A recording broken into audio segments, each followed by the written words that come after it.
Good evening everyone. আজকে আমি নিয়ে চলে এসেছি রেশিও প্রপোর্শন অর্থাৎ অনুপাত সমানুপাতের নেক্সট অঙ্ক নিয়ে। চলো দেখে নেওয়া যাক। এটি হচ্ছে 8-এর 2 দাগের অঙ্কটি, গণিত প্রকাশ বইয়ের 10ম শ্রেণীর। এখানে বলেছে এ অনুপাত বি বৈসামান্যপাতের উভয় পদ থেকে কত বাদ দিলে বৈসামান্যপাতটি m/n হবে।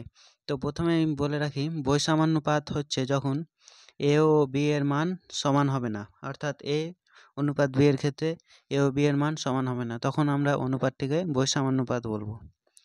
অতএব এবার দেখে না,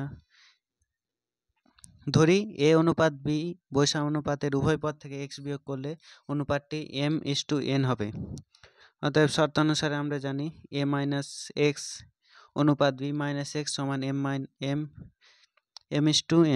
এখানে বলে দিয়েছে উভয় পদ থেকে কত বাদ দিলে বৈসামান্যপাতটি m/n হবে। অতএব আমরা জানি অনুপাতকে বাই হিসাবে লেখা যায়। অতএব a minus X by B minus X সমান m/n। আর এর জায়গাতে তোমরা চাইলে বাও দিতে পারো। an মাইনাস xn ক্রস মাল্টিপ্লিকেশনের ফলে আমরা পেয়ে যাচ্ছি নেক্সট স্টেপ। আবার ডান দিকের মাইনাস xmটাকে আমরা যদি বাম দিকে নিয়ে আসি তাহলে এখানে প্লাস xm হয়ে আসবে। অতএব xm মাইনাস xn সমান bm মাইনাস n।